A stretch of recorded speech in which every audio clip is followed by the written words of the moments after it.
Baik, shalom, salam sejahtera buat saudara sekalian, dan salam dari STI Kupang, tempat di mana saya juga mengajar, dan puji Tuhan boleh dapat kesempatan untuk melayani di STI Jakarta dan juga Yayasan Iman Indonesia di Jakarta.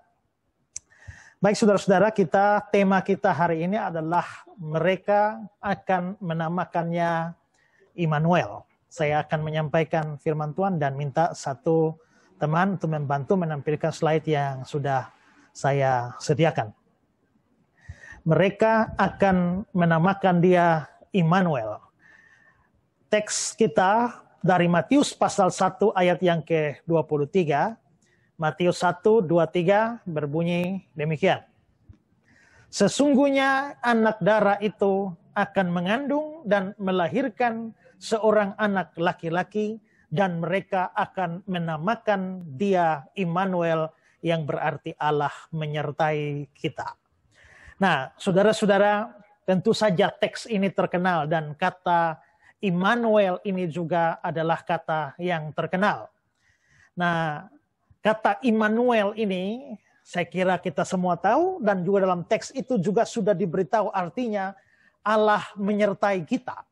Dari kata Ibrani Emmanuel, dan kata ini hanya muncul 3 kali ya, dan 3 kali yaitu salah satunya yang sudah kita baca yaitu Matius 1 ayat 23, dan 2 kali di dalam Perjanjian Lama, Yesaya pasal 7 ayat 14. Di sana dikatakan seorang perempuan muda akan mengandung, melahirkan seorang anak laki-laki, dan dia akan menamakan dia Immanuel. Terus dari kitab Yesaya juga pasal 8 ayat yang ke-8. Dan sayap-sayapnya yang dikembangkan akan menutup seantero negerimu, ya Immanuel. Nah, saudara-saudara, kata Immanuel ini sebenarnya dibentuk dari 2 kata, yakni Immanu dan El. Immanu terbentuk dari kata Ibrani im, yang berarti menyertai, ditambah dengan akhiran yang berbentuk jamak nu, kami atau kita, dan El adalah dari Eloah atau Elohim yang artinya Allah. Sehingga Immanuel artinya Allah menyertai kita atau Allah dengan kita, Allah bersama kita. Nah, di dalam ayat yang kita baca dikatakan mereka akan menamakan dia Immanuel. Pernah ada orang bertanya kepada saya, Pak Pendeta, jadi yang lahir di waktu Natal itu namanya Yesus atau namanya Immanuel? Yesus atau Immanuel? Nah, kita harus memahami bahwa membedakan antara personal name, suatu nama diri atau nama pribadi, dengan nama atau semacam gelar yang diberikan yang di dalamnya ada makna. Kalau kita melihat misalnya dalam nubuatan Yesaya 9 ayat 5, namanya disebutkan orang, penasihat ajaib, Allah yang perkasa, Bapa yang kekal, Raja damai. Dikatakan namanya disebutkan orang, tidak berarti itu personal name. Itu adalah gelar-gelar. Dia digelari sebagai penasihat ajaib.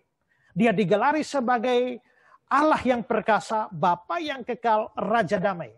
Tapi personal name-nya adalah Yesus. Maka juru selamat kita yang adalah Yesus itu diberikan sebuah gelar, ya, dan gelar itu adalah Immanuel, Allah menyertai kita. Nah, saudara-saudara, kata Immanuel ini mengandung makna yang sangat dalam. Dan karenanya pada kesempatan ini, di waktu yang singkat ini, saya ingin membagi dari kata Immanuel ini ada 2 makna penting di dalamnya. Yang pertama adalah makna teologisnya atau makna kristologisnya. Nah, di dalam makna teologis atau makna kristologis dari kata Immanuel ini, saya berikan lagi 2. Yang pertama adalah bahwa kata Immanuel dikenakan pada Yesus berhubungan dengan keunikan pribadinya. Kitab suci berkata Yesus itu adalah Allah. Yohanes pasal 1 ayat 1. Dikatakan pada mulanya firman. Firman bersama-sama dengan Allah, dan firman itu adalah Allah. Firman ini salah satu gelar Yesus juga. Dia disebut sebagai sang firman, sang logos, dan secara eksplisit dikatakan firman itu adalah Allah. Berarti Yesus adalah Allah. Di dalam Filipi pasal yang kedua, ayat yang kelima hingga ayat 6, Kristus Yesus yang walaupun dalam rupa Allah. Nah, kalau kita melihat ayat ini, Kristus Yesus yang walaupun dalam rupa Allah, itu kalau kita banding dengan terjemahan bahasa Inggris King James, Christ Jesus who being in the form of God. Sebenarnya kita terlihat bahwa di dalam terjemahan LAI ada satu kata yang kurang, diterjemahkan dalam rupa Allah. Tapi kalau kita bandingkan di King James tadi, dikatakan bahwa ada dalam rupa Allah, being in the form of God. Berarti ada satu kata penting, yakni apa? Kata ada. Jadi mestinya adalah Yesus Kristus yang walaupun ada dalam rupa Allah. Satu kata ini yang bahasa Inggrisnya being, itu penting sekali. Dalam bahasa Yunani adalah huparkon. Dan huparkon ini menggambarkan seseorang sebagaimana adanya secara hakiki dan hal itu tidak bisa berubah. Saya seringkali menggambarkan begini. Kalau saudara mempunyai sebuah HP, bagaimana membuat HP-mu menjadi bukan HP-mu? Gampang saja, jual. Begitu kamu jual, maka HP yang menjadi milikmu menjadi bukan milikmu lagi. Bagaimana membuat istrimu menjadi bukan istrimu lagi? Ya, ceraikan. Begitu ceraikan, tadi istrimu, sekarang bukan istrimu lagi. Tapi coba pikirkan, bagaimana membuat mamamu menjadi bukan mamamu lagi? Pecat. Yang kau pecat itu adalah mamamu. Usir dia, yang kau usir itu mamamu. Bunuh dia, yang kau bunuh itu mamamu juga. Jadi keberadaannya sebagai seorang mama itu tak bisa berubah dengan cara apapun.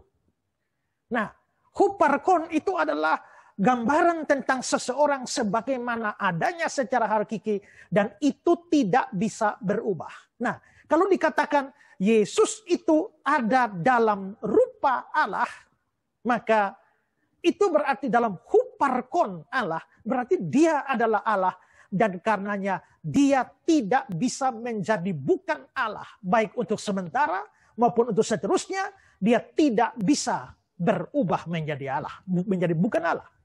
Dalam salah satu session Natal ada yang bertanya kepada saya, Pak Esra, mengapa Allah berubah menjadi manusia? Saya bilang pertanyaannya salah, karena Allah tidak bisa berubah menjadi bukan Allah. Sekali Allah tetap Allah. Huparkon tak bisa berubah. Karena itulah dikatakan Yesus itu being in the form of God. Maksudnya bahwa dia adalah Allah dan dia tidak bisa berubah. Dia tidak bisa berubah menjadi bukan Allah.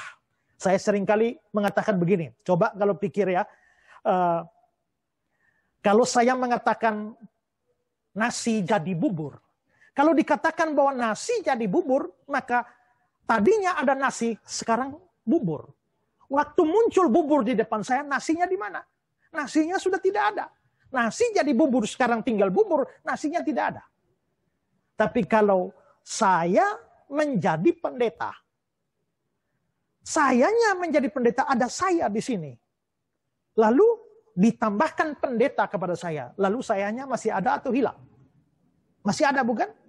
Berarti saya jadi pendeta, sayanya tetap ada, hanya pendeta ditambahkan kepada saya. Menjadi pendeta Esra. Tapi nasi jadi bubur, nasinya hilang, tinggal bubur. Nah, Yesus Kristus itu ada dalam huparkon Allah. Dia tidak seperti nasi jadi bubur. Dia bukan kehilangan atau tak bisa kehilangan kealahannya. Tapi saudara, di sisi yang lain, kitab suci juga mengatakan atau mengajarkan soal penjelmaan, inkarnasi. Dalam Yohanes 1 ayat 14, firman itu telah menjadi manusia. Lalu dalam Filipi 2 ayat 5 sampai ayat yang ke-7, Kristus Yesus yang walaupun dalam rupa Allah tidak menganggap kesetaraan dengan Allah sebagai milik yang harus dipertahankan. Melainkan mengosongkan dirinya, kenosis, dan mengambil rupa seorang hamba menjadi sama dengan manusia. Lalu dalam 1 Timotius 3 ayat yang ke-16 dikatakan, sesungguhnya agunglah rahasia ibadah kita. Dia yang telah menyatakan dirinya di dalam rupa manusia. Jadi di sini kita bisa lihat bahwa mula-mula dikatakan Yesus itu adalah Allah. Tapi juga dikatakan dia menjadi manusia. Kalau begitu Yesus benar-benar manusia. Karena dia ada dalam huparkon Allah, maka sekalipun dia menjadi manusia, tapi dia tidak menjadi atau tidak berubah atau kehilangan kealahannya. Maka jikalau tadi ilustrasi saya adalah Ezra, lalu ditambahkan pendetanya, sedangkan saya tidak hilang, maka sayanya ada, lalu ada pendeta, maka menjadi pendeta Ezra.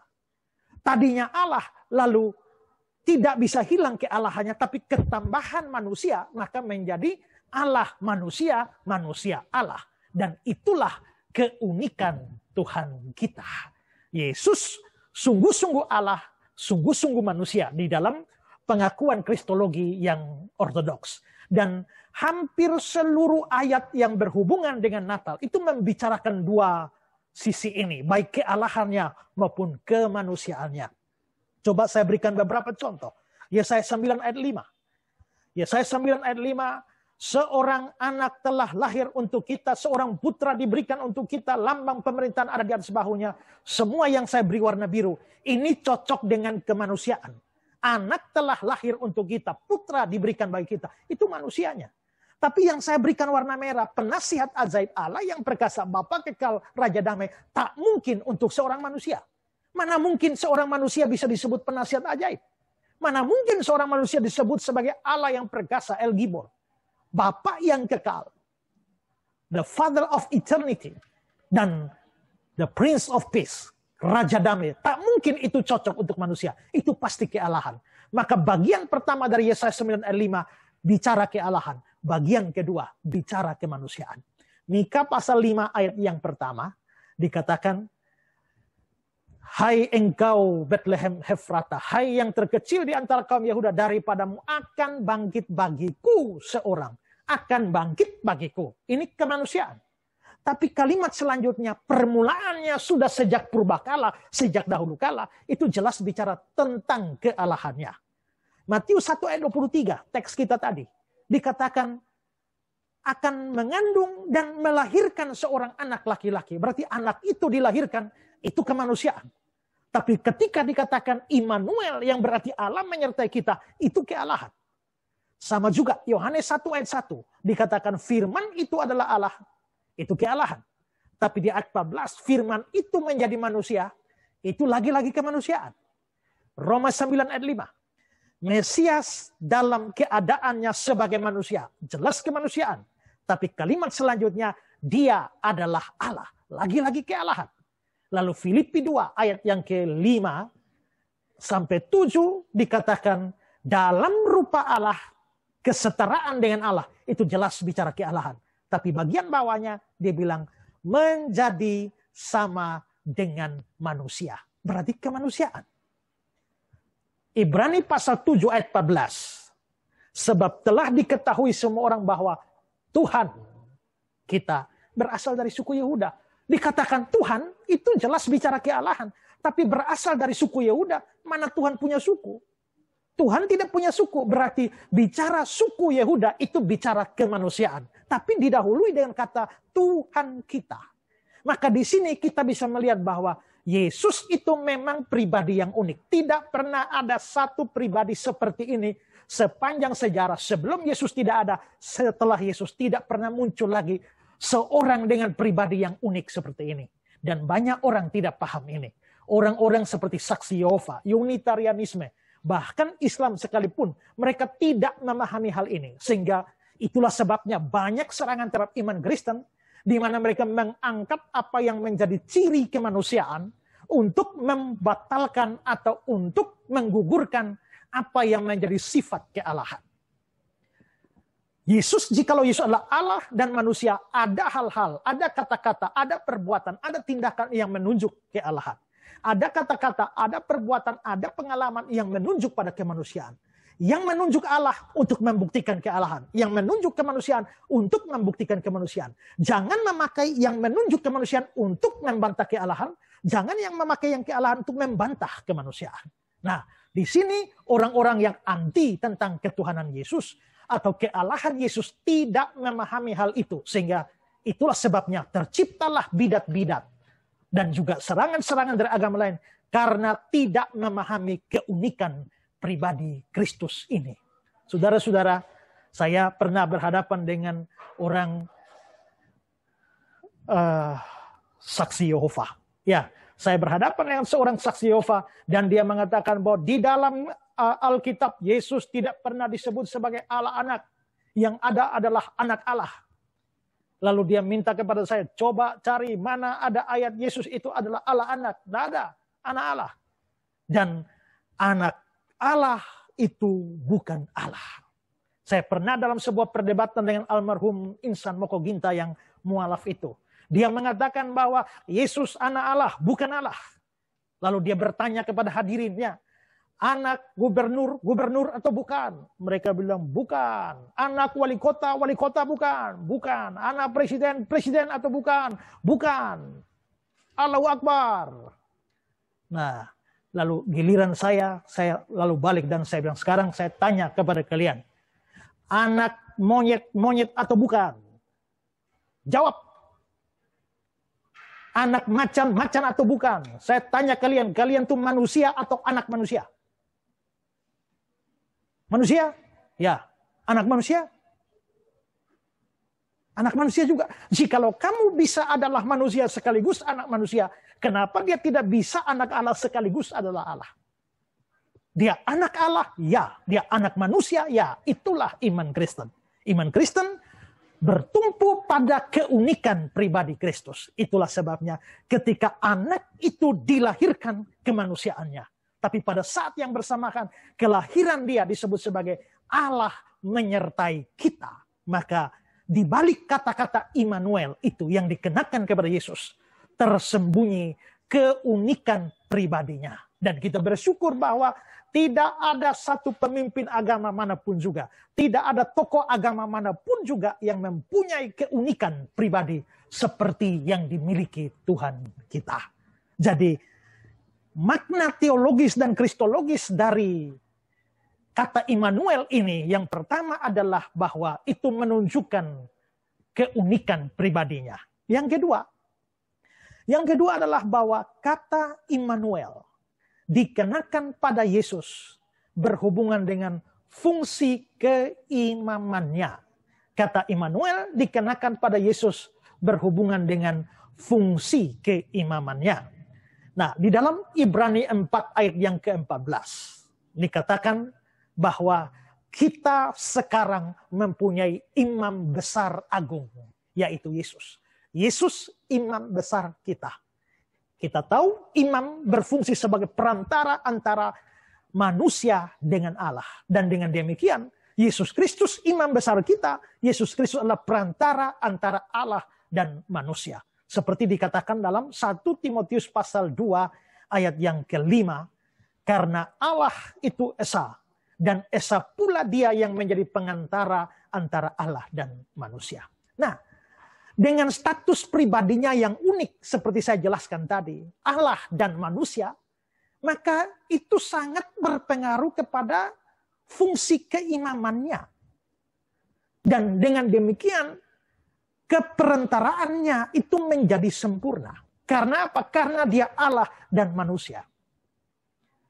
Karena dia Allah dan manusia, maka dia bisa berdiri di hadapan manusia sebagai Allah. Dan dia berdiri di hadapan Allah sebagai manusia. Dia mewakili Allah di hadapan manusia. Dan dia mewakili manusia di hadapan Allah. Dia menarik Allah kepada manusia. Tapi dia menarik manusia, dia membawa manusia kepada Allah. Maka dia Allah dan manusia. Ini sangat penting bagi keperantaraannya antara manusia dengan Allah. Karena itulah maka juru selamat kita memang harus Allah dan harus manusia. Seorang namanya Uskup Mule, dia mengatakan kata-kata seperti ini. Seorang juru selamat yang tidak sepenuhnya Allah adalah sama seperti jembatan yang putus pada ujungnya. Juru selamat yang tidak sepenuhnya Allah itu sama seperti jembatan yang putus ujungnya, tidak bisa membawa kamu menyeberang ke seberang sana. Lalu saya kutip kata-kata dari John Wesley Brill. Dia bilang, ada dua tabiat dalam diri Yesus Kristus. Supaya dia menjadi perantara, juru syafaat antara Allah dan manusia. Sebab Kristus mempunyai dua tabiat. Maka dia dapat bersekutu dengan Allah dan manusia. Dan dalam hal ini, dia setara dengan Allah dan sama-sama merasakan kelemahan manusia. Oleh sebab dia manusia, dapatlah dia mengadakan pendamaian. Oleh sebab dia Allah, maka pendamaian itu sangat berharga. Seorang juru selamat yang hanya manusia tidak dapat mendamaikan kita dengan Allah.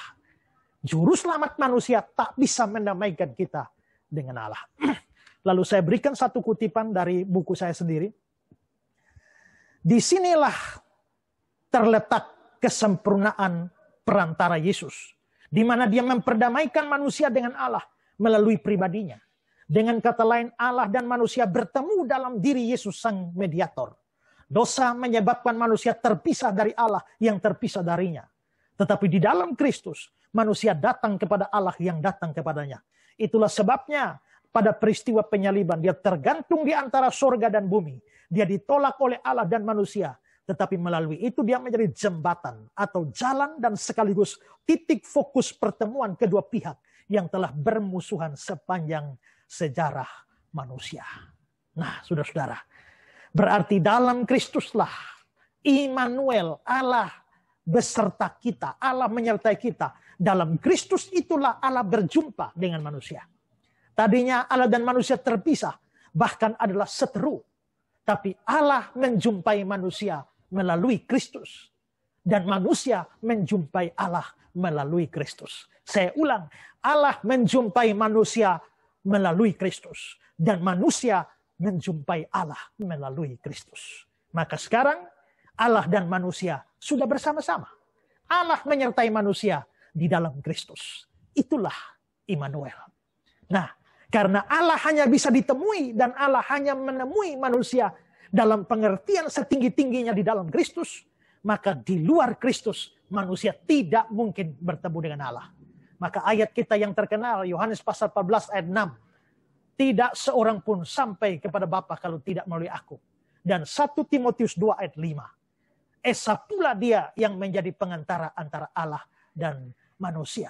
Karena itulah saudara-saudara, maka untuk sampai kepada Allah hanya lewat Yesus satu-satunya. Ayat ini mengatakan perantara Esa. Maka seluruh ajaran pluralisme atau juga inklusivisme yang dikembangkan di dalam teologi liberal itu adalah penentangan terhadap ayat-ayat ini. Tidak bertemu dengan Allah atau tidak disertai Allah tak mungkin bisa diselamatkan. Itu berarti bahwa untuk diselamatkan orang harus percaya kepada Kristus, menerima Dia sebagai juru selamat dan Tuhan. Dan karena itu jugalah maka merayakan Natal harus membawa kita pada satu keputusan. Jikalau belum pernah ada keputusan seperti itu, harus membawa kita pada sebuah keputusan untuk menerima Dia sebagai juru selamat dan Tuhan kita. Karena hanya di dalam Dialah Allah menemui kita. Dan hanya di dalam Dialah kita dapat menemui Allah. Nah, ini makna teologis, makna kristologis dari kata Immanuel. Sekarang yang kedua, saya memberikan makna praktisnya bagi kita. Setelah kita mendengar sesuatu yang sifatnya teologis atau doktrinal, maka sekarang saya membawa sesuatu yang lebih sederhana, makna praktisnya. Jikalau Allah menyertai kita, apa yang harusnya terjadi? Saya berikan dua saja. Yang pertama, jikalau Allah beserta kita, maka tidak ada yang perlu kita takutkan di dunia ini, bukan? Allah adalah pribadi yang terbesar. Dia pribadi yang maha kuasa dalam seluruh alam semesta ini. Jika Allah seperti itu yang menyertai kita, apa yang perlu ditakutkan di dalam dunia ini lagi? Daud dalam Mazmurnya yang terkenal, sekalipun aku berjalan dalam lembah kekelaman, aku tidak takut bahaya, sebab Engkau besertaku. Menurut Lembaga Alkitab Indonesia terjemahan baru, lembah kekelaman. Di dalam Indonesia sehari-hari dibilang lembah yang gelap. Terjemahan yang lama dibilang, sekalipun aku berjalan dalam lembah bayang-bayang maut, aku tidak takut bahaya. Jikalau Allah memang menyertai kita, apa sih yang perlu ditakutkan lagi di dalam hidup ini? Bahkan sampai pada lembah bayang-bayang maut pun tak ada yang perlu ditakutkan. Bahkan kematian tidak menakutkan. Kehidupan pun tidak menakutkan. Ada orang yang takut mati, tapi ada orang yang takut hidup. Ada orang yang takut mati, makanya tidak mau mati. Ada orang yang takut pada kehidupan, lalu memilih mati dengan cara bunuh diri. Tapi baik kematian ataupun kehidupan, itu tidak lagi menjadi sesuatu yang menakutkan apabila Allah menyertai kita. Karenanya, dalam Roma pasal 8, Paulus mengatakan begini, siapa yang akan memisahkan kita dari kasih Kristus? Penindasan atau kesesakan atau penganiayaan atau kelaparan atau ketelanjangan atau bahaya atau pedang. Sebab aku yakin bahwa baik maut maupun hidup, baik malaikat-malaikat maupun pemerintah-pemerintah, baik yang ada sekarang maupun yang akan datang, atau kuasa-kuasa, baik yang ada di atas maupun yang di bawah, ataupun sesuatu makhluk lain, tidak akan dapat memisahkan kita dari kasih Allah yang dalam Kristus Yesus Tuhan kita. Ya, kesadaran bahwa Allah di dalam Kristus beserta dengan kita, seharus meyakinkan kita untuk menyingkirkan semua rasa takut dalam hidup ini. Baik takut pada kehidupan dan seluruh pergumulannya, baik takut kepada kematian, maupun takut kepada iblis. Saudara-saudara, orang-orang Indian terkenal sebagai orang-orang yang pemberani. Tapi keberanian mereka tidak instan. Mereka dilatih untuk berani. Anak-anak Indian biasanya dilatih keberanian. Bapaknya atau ayahnya bawa mereka ke hutan. Lalu diikat di pohon-pohon. Ditinggalkan di hutan belantara yang penuh dengan binatang buas. Diikat di pohon. Sepanjang malam ditinggalkan. Dan anak-anak itu penuh dengan ketakutan. Takut jikalau ada binatang buas selesai mereka. Dan mereka menahan ketakutan sepanjang malam. Begitu pagi ketika matahari mulai bersinar. Mereka mulai angkat muka dan lihat ternyata di pohon di depan dia. Itu bapaknya sudah bertengger dengan anak panah di sana. Lalu dia bilang, jikalau aku tahu sepanjang malam bapakku bertengger di depanku dengan anak panah. Kenapa aku harus takut? Begitu juga jikalau kita tahu dan sadar Immanuel, Allah itu beserta kita. Tak ada yang perlu ditakutkan dalam hidup ini. Kedua, jika Allah beserta kita, Immanuel, maka kita harus memancarkan Allah atau Kristus itu melalui hidup kita. Tadi saya singgung bahwa jikalau Kristus menjadi titik pusat pertemuan Allah dan manusia, maka manusia hanya bisa bertemu Allah di dalam Kristus dengan cara apa? Dengan cara menerima Yesus Kristus sebagai juru selamat dan Tuhan. Maka saya harus berada dalam Kristus, tapi Kristus juga berada di dalam saya. Saya pernah memikirkan ini sampai pusing. Saya di dalam Kristus atau Kristus di dalam saya? Kristus dalam saya benar juga. Saya di dalam Kristus benar juga. Tapi lalu saya pikir, saya di dalam mobil di dalam saya. Gak bisa. Saya di dalam kolam di dalam saya. Kok gak cocok?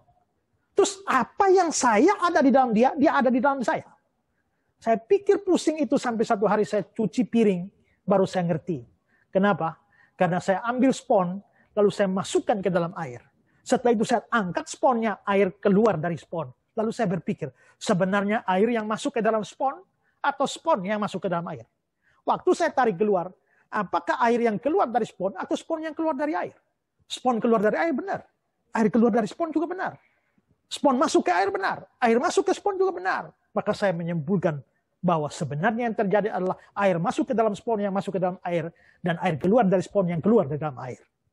Nah, kira-kira artinya bahwa begitu melekatnya spon dan air sampai saling memasuki. Demikian juga kita dengan Kristus. Bahwa dengan kepercayaan kita pada Kristus, kita masuk ke dalam Kristus. Tapi Kristus juga di dalam kita. Nah, jikalau Kristus di dalam kita, lalu kitab suci berkata bahwa Yesus itu adalah terang dunia. Yohanes pasal yang ke-8, ayat 12. Katanya, akulah terang dunia.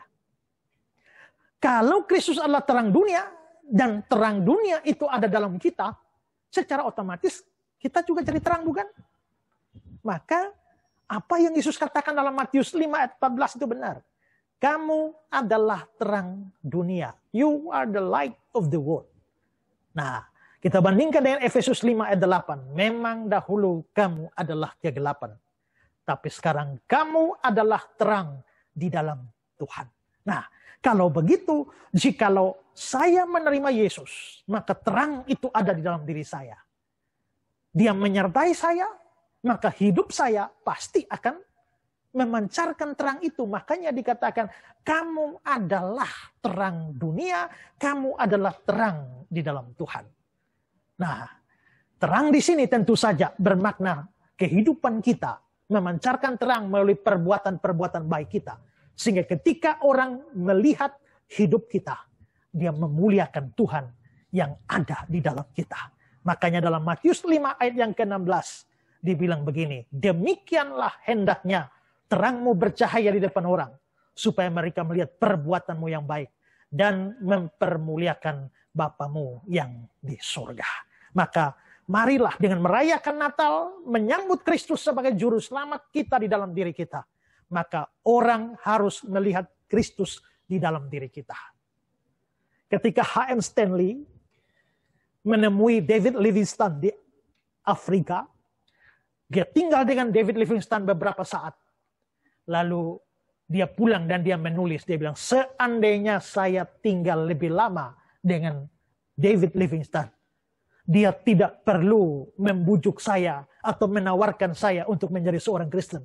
Saya pasti jadi seorang Kristen seandainya saya hidup dengan dia lebih lama. Seorang penginjil diutus oleh lembaga misi ke sebuah daerah untuk beritakan Injil. 1 tahun di sana, entah kendala apa, dia tak bisa menceritakan tentang Yesus. Dan 1 tahun di sana orang tidak pernah mendengar nama Yesus pun. Dia dianggap gagal sehingga dia ditarik keluar dari wilayah itu. Lalu lembaga misi itu mengirimkan penggantinya, penginjil yang lain. Penginjil yang baru ini bercerita tentang Tuhan Yesus. Tuhan Yesus itu baik, Tuhan Yesus suka menolong orang, Tuhan Yesus mengampuni, Tuhan Yesus peduli dengan orang-orang yang terbuang. Pokoknya segala kebaikan Yesus diceritakan. Lalu orang kampung itu bilang apa? Sabar. Kalau Yesusnya seperti itu, rasanya kami sudah pernah kenal dia. Bagaimana kalian kenal dia? Karena kalau itu yang kamu ceritakan itu betul Yesus, maka dia sudah pernah tinggal di kampung ini 1 tahun. Wah, berarti penginjil pertama mungkin gagal untuk bercerita tentang Yesus, tapi hidupnya seperti Yesus. Makanya begitu mendengar kebaikan Yesus, mereka mengatakan rasanya dia pernah tinggal di sini.